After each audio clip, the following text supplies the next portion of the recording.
exactly. So I got to come clean about design. I know absolutely nada about design, right? So it's very interesting that you get on this show and you get asked to speak at different things and pass on some expertise, but this is the first time I'm so completely out of my subject element, it would be laughable. But as I thought about what would be relevant to you guys, I realized it doesn't really matter because it's all about entrepreneurship and business and trying to grow and hang in there and grind away.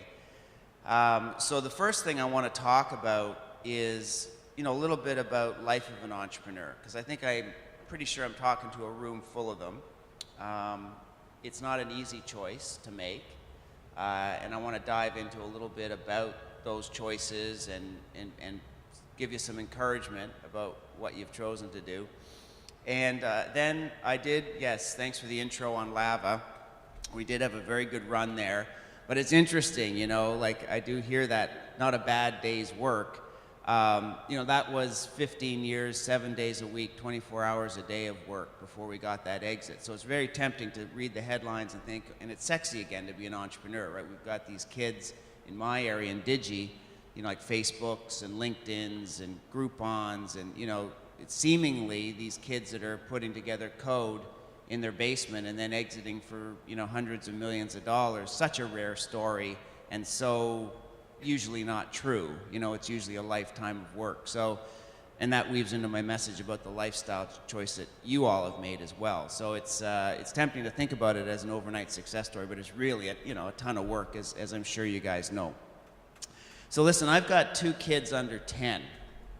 And yeah, I know, someone forgot to tell me it was a young man's game, this child rearing. I got out of the gate a little late. But the point is, I've got them right at that age, where they're looking up at me. They still think I'm right about everything. So those of you that have kids will know what I'm talking about. Apparently, with the 9-year-old, I've got about 2 or 3 years left before he starts thinking I'm an idiot all of a sudden, and I've lost him, right? So the point is they're all ears, right? They're looking at me and they see their old man on TV and geez, that looks kind of neat. And so usually what comes out of my mouth, they're taking as gospel. And it's made me very aware of how I'm influencing them. And I'm a lifelong entrepreneur. I came by that very honestly. My dad showed up from England to Canada with 40 pounds in his pocket and a grade 8 education, and he went to work. And my earliest memories are of him coming home. He's very good with math, so he got a job keeping the books at a local car dealership. He's coming home. We'd have dinner together, and out he'd go again to keep the books at a Canadian Tire, and he worked his way up and got his own car dealership, parlayed that into some land, and made his way. So my earliest heroes, when I was at my most impressionable age, were men that started with nothing, and it was men back then. There wasn't a lot of women doing this, and that's a whole other topic we can discuss, because I realize I'm talking to a room full, 80% full of women doing it on their own. But he'd come home, I'd watch him, and my earliest memories were these guys that started with nothing and were grinding away, making something of themselves. So my route was set very early. Globe and Mail paper route at 12, latched onto a tree planting career to put myself through university, and that was tailor-made for me because it was, let me get this straight, you plant tree, you get paid by in direct relation to how hard you're willing to work, because you got paid by the tree. So, I knew what I wanted to do from a very young age, and I get asked a lot, are entrepreneurs born or are they made? Can everybody do it? Can you start being an entrepreneur late in life? I'd say the odds are against you starting late in life. So my answer to the question is generally, I think they're made, but I think they're made in the first 7 to 10 years of their life. Because I think that's when you're the most impressionable, that's when you're seeing your role models, that's when you sort of realize whether it's part of you or it's not. Back to my kids, looking at me, and it's made me ask myself, is this the kind of life that I would wish upon them? And I look back on my career and the amount of hours that I've spent building small businesses, being utterly consumed by whatever it is that I'm doing business-wise. And it doesn't exactly add up as I look back on it as you certainly wouldn't call it a well-balanced life. You know, my idea of work-life balance, and I get asked about this a lot, how do you achieve work-life balance as an entrepreneur? You don't, is the harsh reality. Work-life balance for entrepreneurs is work your ass off for 10, 15, 20 years, maybe sell your company, have somebody that's working underneath you take it over, step back for a year, take a year off, and then go do it again. That's work-life balance for an entrepreneur. So part of my message to you guys that have chosen this entrepreneurial life, and in particular in a service business, as I thought about it, right? Because I've been in service businesses, and I used to refer to it as the do-sell cycle. You work really, really hard, get a client, and then generally you're executing on that client, and it takes away from your ability to go out and get more. So you finish the job, right? Okay, then I got to get back on my wheel again and go do it again. In 1 or 2 person shops, that's how it works. That is like the work's never done, right? So, and you know, right, that if you're not thinking about your business 7 days a week, 24 hours a day, whether it would be how you execute on the client you have or how you go out and get more, somebody else is thinking about it 7/24, and they're going to eat your lunch.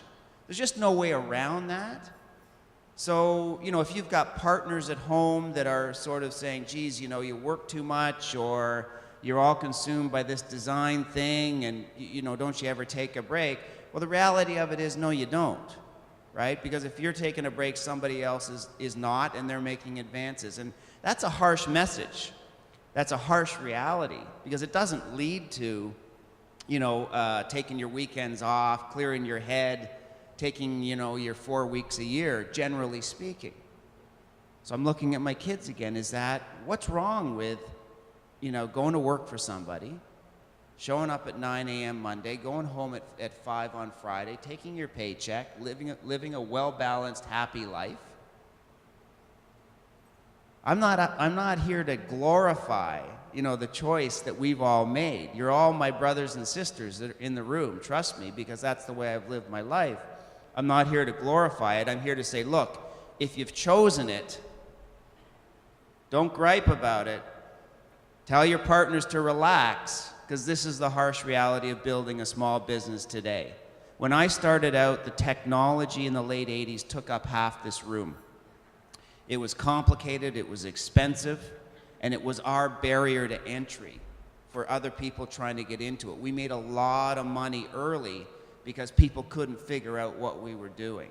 The reality today, if you have a new design concept or you've got an edge, somebody's blogging about it, somebody's put it out on the internet, there's no secrets anymore.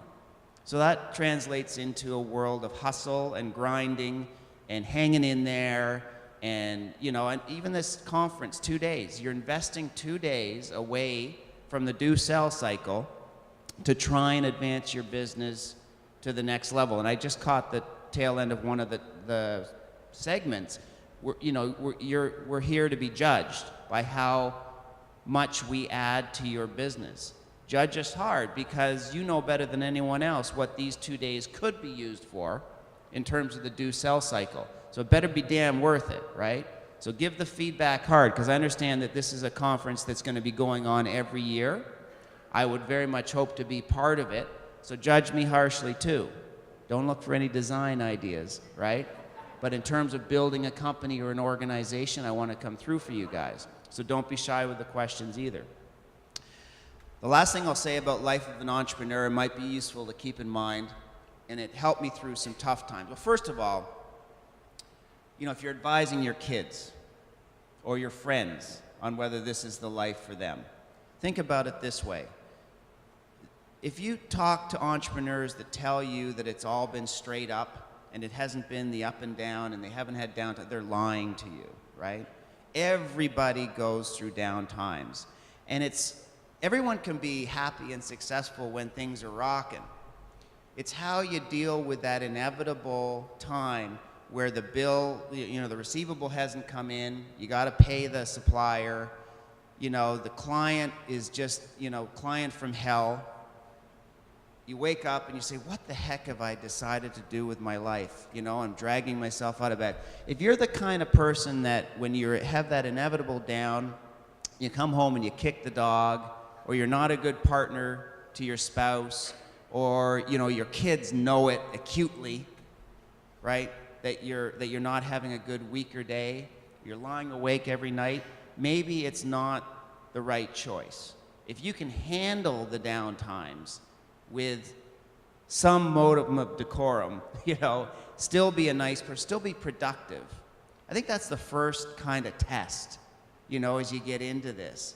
And it's not too late for any of you, right, that you know, are saying to yourself, geez, working, I'm not that nice a person, I'm not that great at home, is this the thing for me? I should go work for somebody. Never too late for that. If you decide not to do that, there's lots of tools available. There's lots of questions to be answered, and we're with you. I just think it's good every once in a while to look in the mirror and see whether that's the life for you or not. My 51-49 rule, back to the inevitable ups and downs. I kind of look at it like this, and I look back on my career, it's very much the case. 49% of the time, I was taking it in the teeth, wondering what the heck I was doing, how am I going to solve this problem? Oh my God, not again. Got to pay this guy. Where's it going to come from? Blah, blah, blah, right? This person let me down. 51% of the time, this is great. I'm moving my business ahead. Fantastic. Difference between 51 and 49 is 2. If you can move your business ahead 2% a month, a quarter, heaven forbid a year, that's inflation these days, so that's not bad either, right? If you can move your business ahead 2% a quarter, let's say, 8% a year, 51% ahead, 49% down, I'm living with the 49% down, but I can look back and said, look, I've moved the noodle ahead 2%, I've grown, I've achieved my goals for the year. I'm going to get to that in a second. It's working. You're making progress. Every entrepreneur in the world lives with the 49%. Finds a way to live with the 49%. Don't get down about the 49%. You know the next week will be better. You know the next month will be better. It all comes around, right?